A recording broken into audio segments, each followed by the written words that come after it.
నమస్తే, welcome to బహుశన times. నేను మీ ఆదిత్య. ముందుగా బులెటిన్ హెడ్లైన్స్.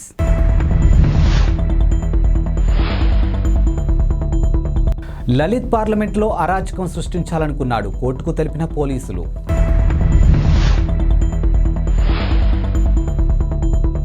ఐటీ రైడ్లో 350 కోట్లు సీజ్, తొలిసారి స్పందించిన జార్ఖండ్ ఎంపీ.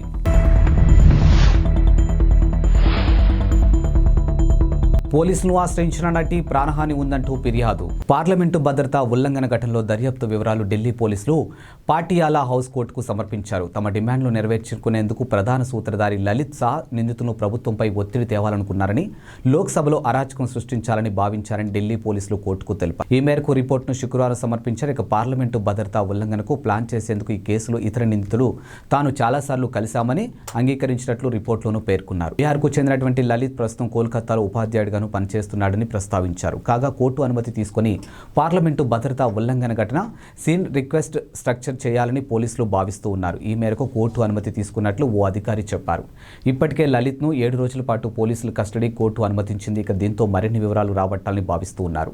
శత్రు దేశాలు లేదా ఉగ్రవాద సంస్థలతో ఏమైనా సంబంధాలు ఉన్నాయా అనే కోణంలో లలిత్ను పోలీసులు విచారిస్తూ ఉన్నారు. ఘటన అనంతరం ఏ విధంగా పారిపోయాడో తెలుసుకునేందుకు అతన్ని రాజస్థాన్ తీసుకెళ్తున్నట్టు ఓ అధికారి చెప్పారు.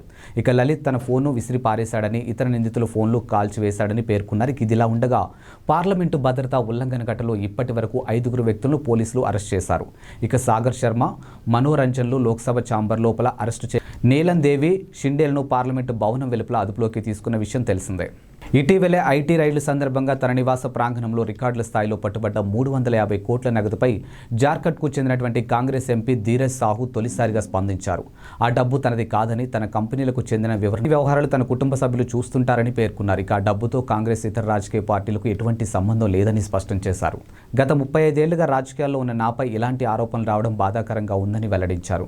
ఇక ఆ డబ్బు మా కంపెనీలదేనని నేను గట్టిగా చెప్తున్నా. ఇక మేము గత 100 ఏళ్లుగా మద్యం వ్యాపారులతో ఉన్నామని, నేను రాజకీయాల్లో ఉండడంతో వ్యాపారాలపై పెద్దగా దృష్టి పెట్టలేదని పేర్కొన్నారు. ఇక ఆ వ్యవహారాలను నా కుటుంబ సభ్యులే చూసుకుంటున్నారని పేర్కొన్నారు. వ్యాపారం ఎలా సాగుతుందని మాత్రమే నేను అప్పుడప్పుడు అడుగుతుండేవాన్నని ఎంపీ సాహు చెప్పుకొచ్చారు. ఇక తనకు 6 సోదరులు ఉన్నారని, తమది పెద్ద ఉమ్మడి కుటుంబం అని ఆయన చెప్పుకొచ్చారు. ఇక సోదర పిల్లలు వ్యాపారాలు చూసుకుంటున్నారని చెప్పారు. బౌద్ధ డిస్టిలరీలతో పాటు సాహుకు చెందినటువంటి ఇతర వ్యాపార సంస్థలపై ఇన్కమ్ ట్యాక్స్ అధికారులు డిసెంబర్ 6న మొట్టమొదటి రైళ్లు శుక్రవారంతో ముగిశాయి. ఇక ఒడిశా, జార్ఖండ్ రాష్ట్రాలు నిర్వహించినటువంటి ఈ సోదాల్లో మొత్తం 353 కోట్లను ఐటీ అధికారులు జప్తు చేశారు. ఇక ఐటీ డిపార్ట్మెంట్ చరిత్రలో తొలిసారిగా ఈ స్థాయిలో డబ్బు లభ్యం కావడం కలకలానికి దారితీసింది. ఇక కాంగ్రెస్పై బీజేపీ అవినీతి ఆరోపణలు గుప్పించింది. ప్రధాని నరేంద్ర మోదీ కూడా ఓ టీవీ షోలో ప్రస్తావనతో కాంగ్రెస్ను పరోక్షంగా ఎద్దేవా చేశారు. సిఐడి సిరీస్లో పోలీస్ ఇన్స్పెక్టర్ పాత్రలో ప్రేక్షకులను మెప్పించినటువంటి నటి వైష్ణవి ధనరాజ్ తనకు ప్రాణహాని ఉందంటూ పోలీసులకు ఫిర్యాదు చేసింది. తన కుటుంబ సభ్యులు తనపై శారీరక హింసకు పాల్పడుతున్నారని ఆరోపించింది. ఈ మేరకు ఎక్స్లో ఓ వీడియో కూడా పోస్ట్ చేసింది. నాకు సాయం కావాలి, నేను కాశీమీరా పోలీస్ స్టేషన్లో ఉన్నాను, నా కుటుంబమే నాపై వేధింపులకు పాల్పడింది, నా పట్ల దారుణంగా వ్యవహరించారు, న్యూస్ ఛానల్స్తో పాటు సినీ ఇండస్ట్రీ వారు సాయం చేయండి అని ఓ వీడియో పోస్ట్ చేసింది. ఇక వీడియోలో తన నోరు, కుడి చెయ్యి మణికట్టుపై ఉన్నటువంటి గాయాలు కూడా ఆమె చూపించింది. వైష్ణవి తన కుటుంబ సభ్యులపైనే నాన్ కాగ్నిజబుల్ ఫిర్యాదు చేసినట్టు పోలీసులు తెలిపారు. ఇక వైష్ణవి 2016లో నటుడు నితిన్ షరావత్ను పెళ్లి చేసుకుని ఆ తర్వాత కొన్ని రోజులకే విడాకులు తీసుకుంది. ఇక ప్రస్తుతం ఆమె తన తల్లిదండ్రులతో కలిసి ఉంటుంది. వచ్చే ఏడాది జరగనున్న T20 ప్రపంచ కప్లో ఆడబోయే భారత జట్టులో సీనియర్లకు చోటు దక్కుతుందా లేదా అనే ఆసక్తికర చర్చ జరుగుతున్న వేళ టీమిండియా మాజీ స్పిన్నర్ హర్భజన్ ఆసక్తికర వ్యాఖ్యలు చేశారు. ఇక T20 వరల్డ్ కప్లో విరాట్, రోహిత్ ఇద్దరు ఉండాలని తాను భావిస్తున్నానని, యువ ఆటగాళ్లతో పాటు సీనియర్ ఆటగాళ్లు కూడా జట్టులో ఉంటేనే జట్టు కూడా బాగుంటుందని పేర్కొన్నారు. ఇక విరాట్, రోహిత్లకు ఆడగలిగే సత్తా ఉందని, అందుకే వారిద్దరూ ఆడాలని సూచించాడు. ఓ జాతీయ మీడియా సంస్థకు ఇచ్చిన ఇంటర్వ్యూలో బజ్జీ ఈ వ్యాఖ్యలు చేశాడు. ఇక ప్రస్తుతం యువ జట్టులో ఆటగాళ్లు మరికొందరు సమయం ఇస్తే నేర్చుకుంటానని హర్భజన్ అభిప్రాయపడ్డాడు. ఇక మ్యాచ్ ఫలితాలను బట్టి జట్టుని జడ్జ్ చేయడాన్ని మానుకోవాలని, ఈ విషయంలో మార్పు రావాలని అన్నాడు. ఇక ఫలితాలకు సమయం పడుతుందని, టీమిండియా అదే ప్రక్రియలో ఉందని విశ్వాసం వ్యక్తం చేశాడు. ఇక దక్షిణాఫ్రికాలో ఆడడం అంత తేలికైన విషయం కాదని, ముఖ్యంగా బౌలర్లకు మరింత సవాలని పేర్కొన్నాడు. ఇక దక్షిణాఫ్రికా వర్సెస్ ఇండియా T20 సిరీస్పై ఈ విధంగా స్పందించాడు. ఇక వరల్డ్ కప్ ఫైనల్ మ్యాచ్లో ఆస్ట్రేలియా చేతిలో భారత్ ఓడిపోవడంపై హర్భజన్ మాట్లాడుతూ ఫైనల్లో భారత్ కంటే ఆస్ట్రేలియా మెరుగ్గా ఆడిందని అన్నాడు. ఇక ఫైనల్లో బాగా ఆడకపోవడం కారణం భారత్ ఓడిందని, ఆస్ట్రేలియాలో ధైర్యంగా ఆడిందని చెప్పాడు. టీమిండియా ఆటగాళ్లు ఒత్తిడిలో బాగా ఆడలేదని అంగీకరించాల్సిందని వ్యాఖ్యానించాడు. కేరళలోని కొల్లంకు చెందినటువంటి వృద్ధురాల్ని ఆమె కోడలు దారుణంగా కొట్టింది. ఇందుకు సంబంధించిన వీడియో సోషల్ మీడియాలో వైరల్ కావడంతో నిందితురాల్ని పోలీసులు అరెస్ట్ చేశారు. ఈ మేరకు ఎక్స్ వేదికగా పోలీసులు ప్రకటన చేశారు. కాగా వృద్ధురాలిపై నిందిత మహిళ దారుణంగా దాడి చేయడం వీడియోలో రికార్డ్ అయింది. ఇక బలవంతంగా నెట్టడంతో వృద్ధురాలు నేలపై పడింది. అక్కడే ఉన్న ఓ వ్యక్తి తన ఫోన్లోని రికార్డ్ చేసి సోషల్ మీడియాలోనూ షేర్ చేయడంతో వీడియో వైరల్గాను మారింది. ఈ వీడియో కేరళ పోలీసులు కంట్లో పడింది. ఇక దీంతో వెంటనే చర్యలు ప్రారంభించి నిందితురాల్ని అరెస్ట్ చేశారు. ఇక నిందితురాలపై నెటిజన్లు తీవ్ర ఆగ్రహం వ్యక్తం చేస్తున్నారు.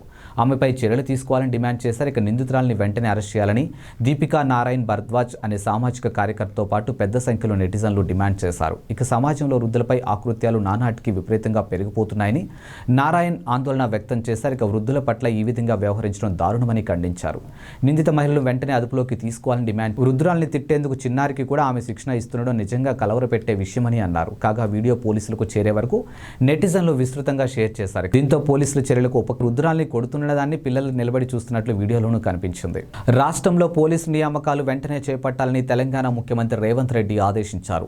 అత్యంత పారదర్శకంగా ఎలాంటి అవకతవకలు లేకుండా ఈ ప్రక్రియ నిర్వహించాలని సూచించారు. ఇక పోలీస్ వైద్య ఆరోగ్య శాఖలో నియామకాలపై డాక్టర్ బిఆర్ అంబేద్కర్ సెక్రటేరియట్లో నిర్వహించినటువంటి సమీక్షలో ఈ మేరకు ఆదేశాలు జారీ చేశారు. ఇక సెలక్షన్ ప్రక్రియలో ఉన్న లోపాలు, పరిష్కారాలు రాష్ట్ర ఏర్పాటైన నాటి నుంచి ఇప్పటి వరకు జరిగిన రిక్వైర్మెంట్లపై కూడా నివేదిక ఇవ్వాలని కోరారు. ఇక పోలీసులు, ఆర్టీసీ ఉద్యోగులు, పిల్లలు కోరుకొండ స్కూల్ మాదిరిగా ఉత్తర దక్షిణ తెలంగాణలో రెసిడెన్షియల్ పాఠశాలను ఏర్పాటు చేసేందుకు ప్రతిపాదనలు సిద్ధం చేయాలని కూడా సీఎం రేవంత్ రెడ్డి అధికారులను ఆదేశించారు. గత 8 ఏళ్లుగా హోంగార్డ్ నియామకాలు లేవని పేర్కొన్న ముఖ్యమంత్రి వెంటనే నియామకాలు చేపట్టాలని ఆదేశించారు. హోంగార్డ్ సేవలను ట్రాఫిక్ క్రమబద్ధీకరణకు వినియోగించాలని కూడా సూచించారు. ప్రధాని నరేంద్ర మోదీకి ఇప్పటి వరకు వివిధ దేశాలు, అంతర్జాతీయ సంస్థలు ఎన్ని అవార్డులు ఇచ్చాయని బీజేపీ రాజ్యసభ సభ్యుడు జీవీఎల్ నరసింహారావు అడిగిన ప్రశ్నకు కేంద్రం బదులిచ్చింది. ప్రధాని మోదీకి 2014 నుంచి ఇప్పటి వరకు ఎన్ని అంతర్జాతీయ పురస్కారాలు వచ్చాయి అని ఇవాళ రాజ్యసభలో తాను ప్రశ్న అడిగినట్టు జీవీఎల్ వెల్లడించారు. ఇక తన ప్రశ్నకు విదేశీ వ్యవహారాల మంత్రిత్వ శాఖ జవాబు చెప్పిందని తెలిపారు. మోదీకి ఇప్పటి వరకు 14 దేశాల అంతర్జాతీయ అవార్డులతో పాటు ఐక్యరాజ్య సమితి అత్యున్నత పర్యావరణ పురస్కారం కూడా లభించిందని కేంద్రం వివరించిందని జీవీఎల్ తెలిపారు. ఇక దీంతో ప్రపంచ దేశాలు భారత ప్రధాని నాయకత్వాన్ని బలపరిచినట్లు స్పష్టమైందని పేర్కొన్నారు. ఈ మేరకు కేంద్రం లిఖితపూర్వకంగా ఇచ్చిన జవాబు పత్రంలో కూడా జీవీఎల్ తన ట్వీట్ కు జత చేశారు. హైదరాబాద్ శివారు సూరారం పోలీస్ స్టేషన్ పరిధిలో ఓ దొంగ స్థానిక పోలీసులకు ముచ్చెమటలు పట్టించాడు. ఓ ఇంటిలో దొంగతనం చేసి పారిపోయే క్రమంలో చెరువులో దూకి మధ్యలో కూర్చుండిపోయాడు. అతని కోసం పోలీసులు రాత్రి వరకు వేచి చూస్తూనే ఉన్నారు. అతని చెరువు మధ్యలో నుంచి బయటకు రప్పించేందుకు ఎన్నో ప్రయత్నాలు చేశారు. ఇక శుక్రవారం సాయంత్రం సూరారం పోలీస్ స్టేషన్ పరిధిలో ఓ ఇంట్లోకి చొరబడి దొంగతనం చేశాడు. అతను బయటకు వెళ్లేలోపు ఇంటి యజమాని వచ్చాడు. అక్కడి నుంచి తప్పించుకునే క్రమంలో కొంత దూరంలో చెరువులో దూకాడు. ఈదుకుంటూ వెళ్లి చెరువు మధ్యలో ఉన్న బండరాయిపై కూర్చున్నాడు. విషయం తెలియగానే ఘటనా స్థలానికి చేరుకున్న పోలీసులు అతన్ని బయటకు రప్పించే ప్రయత్నాలు చేసి విఫలమయ్యారు. ఇక పోలీసులు ఎంత నచ్చ చెప్పినా బయటకు రాలేదు. చీకటి పడడంతో పోలీసులు దొంగను ఎలా పట్టుకోవాలా అని ఆలోచిస్తూ ఉన్నారు. ఇక చెరువులోకి దూకిన దొంగ కళ్ల ముందే కనిపిస్తున్నప్పటికీ ఎలా పట్టుకోవాలో తెలియని పరిస్థితి నెలకొంది. ఓ వ్యక్తి ప్యాంటు జేబులో సెల్ ఫోన్ అకస్మాత్తుగా పేలింది. ఈ ఘటన జోగులాంబ గద్వాల్ జిల్లా గద్వాల్ పట్టణంలో చోటు చేసుకుంది. గద్వాల్ పుర పరిధిలోని బీసీ కాలనీకి చెందినటువంటి జయరాముడు శుక్రవారం సాయంత్రం కూరగాయల మార్కెట్కి వెళ్లారు. ఇక వ్యాపారులతో మాట్లాడుతుండగా తన ప్యాంటు జేబులో ఉన్న సెల్ ఫోన్ ఒక్కసారిగా పేలింది. వెంటనే అతడు అప్రమత్తం కావడంతో ఎలాంటి గాయమూ కాలేదు. సెల్ ఫోన్ భాగాలు చెల్లాచెదురుగా పడిపోవడం, ప్యాంటు జేబు సగం వరకు కాలిపోయింది. ఇక దీంతో బాధితుడు స్థానిక ఆందోళనకు గురయ్యారు. మాజీ సీఎం కేసీఆర్ భద్రతను కుదిస్తూ ప్రభుత్వం నిర్ణయం తీసుకుంది. ఇక జెడ్ కేటగిరీ నుంచి ఆయన భద్రతను Y+కు తగ్గించారు. ఇక నుంచి 1+4 చొప్పున 2 షిఫ్టులలో కలిపి 2+8 మంది కేసీఆర్ భద్రతా సిబ్బందిగా ఉండనున్నారు. కేసీఆర్ నివాసం వద్ద నిరంతరం గార్డులు కాపలా ఉంటుంది. ఆయన ఇంటి పరిసరాల్లో మప్టీలో సిబ్బంది ఉంటారు. ఇక కేసీఆర్ బయటికి వెళ్ళినప్పుడు పైలట్ ఎస్కార్ట్ భద్రత యథావిధంగా కొనసాగుతుందని ప్రభుత్వ ఉత్తర్వులో పేర్కొంది. చట్టసభల ప్రతినిధులు మాచీలుగా మారిన అనంతరం భద్రతను కుదించే ప్రక్రియలో భాగంగా ఈ నిర్ణయం తీసుకున్నట్లు సమాచారం. ఇక సాధారణంగా ముఖ్యమంత్రిగా ఎన్నికైన వారికి జెడ్ కేటగిరీ భద్రతను కల్పిస్తారు. ఇక జెడ్ కేటగిరీలో 6 గన్మెన్లు ఇంటి వద్ద కాపలాకు మరో 2 పెడతారు. ఇలా 2 షిఫ్ట్లలో 4+12 భద్రత ఉంటారు. తాజా మాజీ ముఖ్యమంత్రికి Y+కు తగ్గిస్తారు. ఈ సమయంలో వీరిద్దరి కంటే ముందు ముఖ్యమంత్రిగా చేసిన వారి భద్రత Y కేటగిరీకి తగ్గుతుంది. అందులో భాగంగా కేసీఆర్ కంటే ముందు ముఖ్యమంత్రిగా ఉన్న నల్లారి కిరణ్ కుమార్ రెడ్డికి ఇప్పటి వరకు ఉన్నటువంటి Y+ భద్రతను Y కేటగిరీకి కుదించారు. కేటగిరీ కింద ఒక గన్మెన్ స్టాటిక్ సెక్యూరిటీ కోసం ఒకరు, మావోయిస్టులతో ముప్పు పొంచి ఉండడం లాంటి ప్రత్యేక సందర్భాల్లో భద్రతను యథావిధిగా కొనసాగించే అవకాశం ఉంది. జనసేన పార్టీ నేత కొనితెల నాగబాబు వివాదంలోనే చిక్కుకున్నారు. ఇక తెలంగాణలో ఓటు ఉన్న ఆయన ఏపీలో కూడా ఓటు కోసం దరఖాస్తు చేసుకున్నారంటూ వైఎస్ఆర్సీపీ ఆరోపిస్తుంది. అలాగే సోషల్ మీడియాలో కూడా చర్చాంశమైంది. ఇటీవలే జరిగిన తెలంగాణ అసెంబ్లీ ఎన్నికల్లో నాగబాబు ఆయన భార్య కుమారుడు ఓటు హక్కు వినియోగించుకున్నారన్నది వైఎస్ఆర్సీపీ ఆరోపణ. ఇప్పుడు కొత్త ఓటు కోసం ఏపీలోనూ దరఖాస్తు చేసుకున్నారని చెబుతున్నారు. ఖైరతాబాద్ నియోజకవర్గంలోని పోలింగ్ బూత్ 168లో కొనిదెల నాగబాబు, కొనిదెల పద్మజ, కొనిదెల సాయి వరుణ్ తేజ్ ఓటు వేశారని చెబుతుంది వైఎస్ఆర్సీపీ. ఇక తాజాగా ఏపీలోని మంగళగిరి నియోజకవర్గం వడ్డేశ్వరంలో కొత్త ఓటు కోసం ఫారం 6తో దరఖాస్తు చేసుకున్నారని కొన్ని ఆధారాలను సోషల్ మీడియాలో పోస్ట్ చేస్తూ ఉన్నారు. నాగేంద్రబాబు తెలంగాణ ఎన్నికల్లో నాగేంద్రరావుగా ఓటు వేయగా ఇక్కడ నాగేంద్రబాబుగా కొత్త ఓటు కోసం దరఖాస్తు చేసుకున్నారని ఆరోపిస్తున్నారు. టీడీపీ అధినేత చంద్రబాబు కీలక నిర్ణయం తీసుకున్నారు. ఎన్నికలు దగ్గర రావడంతో ప్రభుత్వ వైఫల్యాలను మరింత బలంగా ప్రజల్లోకి తీసుకెళ్లేందుకు, వాటిపై పోరాడేందుకు, అదే సమయంలో వివిధ అంశాలపై టీడీపీ వైఖరిని ప్రజలకు వివరించేందుకు పార్టీ ముఖ్య నేతలతో ప్రత్యేక బాధ్యతలు అప్పగించారు. అత్యంత కీలకమైన 18 అంశాలను ఎంపిక చేసి వాటి పర్యవేక్షణ బాధ్యతను సీనియర్ నేతలకు అప్పగించారు.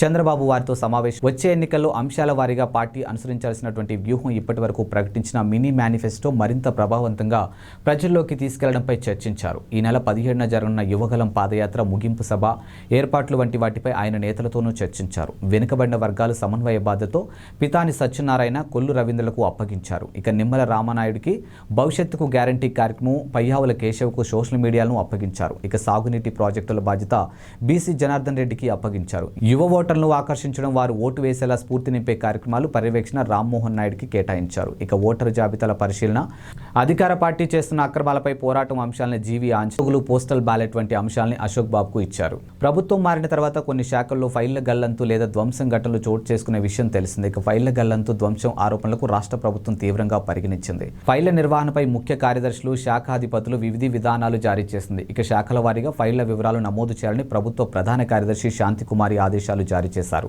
ఫైళ్లు మాయమైతే సంబంధిత అధికారులపై క్రిమినల్ శాఖాపరమైన చర్యలకు ఆదేశాలు జారీ చేశారు.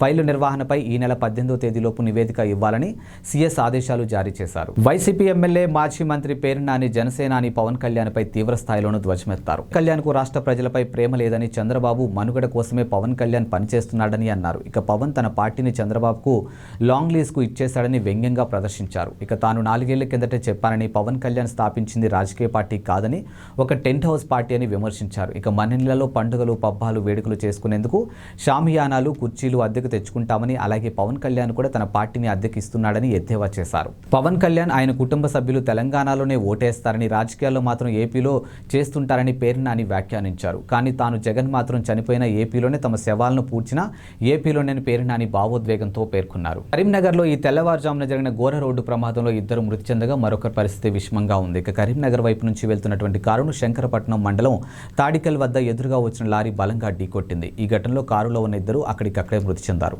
మరొకరు తీవ్రంగానూ గాయపడ్డారు. మృతులు జయశంకర్ భూపాలపల్లి జిల్లా టేకుమట్ల మండలం పెద్దంపల్లికి చెందినటువంటి ఆకాష్, ఇక వేంపేడ్కు చెందినటువంటి శ్రావణ్గా గుర్తించారు. గాయపడిన వ్యక్తి వివరాలు తెలియాల్సి ఉంది. అతన్ని కరీంనగర్ ఆసుపత్రికి తరలించారు. ఇక సమాచారం అందుకున్న పోలీసులు వెంటనే ఘటనా స్థలానికి చేరుకుని వాహనాలను పక్కకు తీసి ట్రాఫిక్ ను పునరుద్ధరించారు. ఇక కేసు నమోదు చేసుకుని దర్యాప్తు చేస్తున్నారు పోలీసులు. ఇవి ఇవాల్టి బులెటిన్ అప్డేట్స్. మరో బులెటిన్తో మళ్ళీ కలుద్దాం. అంతవరకు సెలవు. నమస్కారం.